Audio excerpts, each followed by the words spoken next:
ข้าพเจ้าชื่อพรประดิษฐ์สังสยราชหัวหน้ากรมควบคุมพยาธิติดต่อมื้อนี้จะมารายงานเกี่ยวกับสภาพการระบาดของพยาธิอีโบลาที่เกิดขึ้นอยู่ในบรรดาประเทศที่อยู่ทวีปแอฟริกาคือบรรดาทานที่ฮู้แล้วว่าการเดินทางเข้าออกประเทศปัจจุบันมีความสะดวกฉะนั้นถึงแม้นว่าการระบาดของพยาธิอาจจะอยู่ห่างไกลกับพวกเฮาแต่พวกเฮาต้องมีการกาเกียมความพร้อมเพื่อเฝ้าระวังและก็รับมือต่อการระบาดที่เกิดขึ้นอยู่ทวีปแอฟริกาดังบรรดาทานที่ฮู้ว่าพยาธิอีโบลาเป็นพยาธิหนึ่งที่เป็นพยาธิติดต่อจากสัตว์สู่คนและทั้งเป็นพยาธิที่สามารถติดต่อจากคนสู่คนได้โดยผ่านการสัมผัส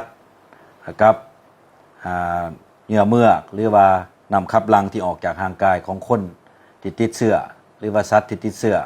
แล้วเฮ็ดให้มีการเกิดเป็นพยาธิซึ่งว่าอาการที่เริ่มต้นแม่นอาการไข้ไอถอกท้องและมีหลายอาการที่เกิดขึ้นที่บ่ชัดเจนซึ่งว่าอาการดังกล่าวแล้วพาให้เกิดมีเลือดไหลเนาะเฮ็ดให้เสียชีวิตซึ่งว่าอัตราการเสียชีวิตจากการติดพยาธิดังกล่าวนั้นมีสูงเนาะมีถึง 50-90% พยาธิดังกล่าวนี่บ่แม่นพยาธิใหม่เนาะเป็นพยาธิที่เกิดขึ้นมาแต่ปี 1976 โดยส่วนใหญ่มันเกิดขึ้นอยู่ทวีปแอฟริกาเนาะซึ่งเกิดขึ้นเป็นแต่ละระยะมาฮอดปี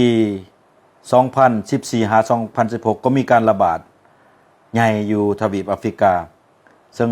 เริ่มต้นอยู่ประเทศกีนีจากนั้นก็แพร่ลามไปหลายประเทศอยู่ในแอฟริกาซึ่งมีผู้ติดเชื้อทั้งหมด 28,000 คนและเสียชีวิต 11,000 คนซึ่งเป็นการเสียชีวิตที่หลายสมควรพยาธิดังกล่าวยังบ่มีวัคซีนและยาปิ่นปัวเฉพาะฉะนั้นแล้วอยู่ในสภาพปัจจุบันในวันที่16 พฤษภาคม 2026ผู้อำนวยการใหญ่ขององค์การอนามัยโลกได้ประกาศอย่างเป็นทางการต่อการระบาดของพยาธิอีโบลาเป็นภาวะฉุกเฉินด้านสาธารณสุขตามกฎระเบียบสากลด้านสาธารณสุขตามข้อมูลล่าสุดวันที่21 พฤษภาคม 2026มีรายงานกรณีสงสัยทั้งหมด746กรณีในนั้นเสียชีวิตแล้ว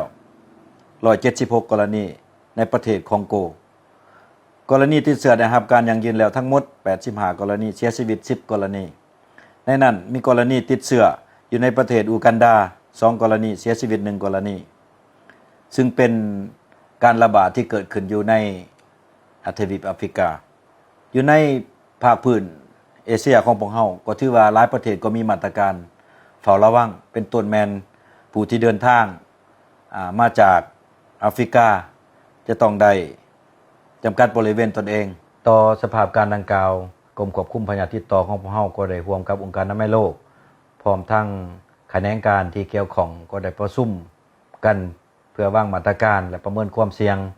ซึ่งเห็นว่าประเทศลาวของพวกเฮานี่ยังมีความเสี่ยงต่ำฉะนั้นถึงว่าความเสี่ยงต่ำแต่พวกเฮาก็จะต้องได้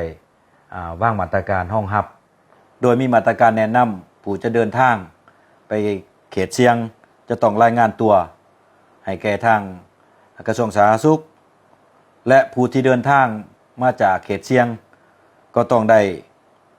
เฝ้าระวังตนเองถ้ามีอาการที่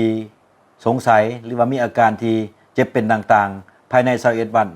ก็ให้แจ้งทางกระทรวงสาธารณสุขของพวกเฮาเพื่อวางมาตรการควบคุมและเป็นปัวให้ถูกต้องตามมาตรการขอบใจ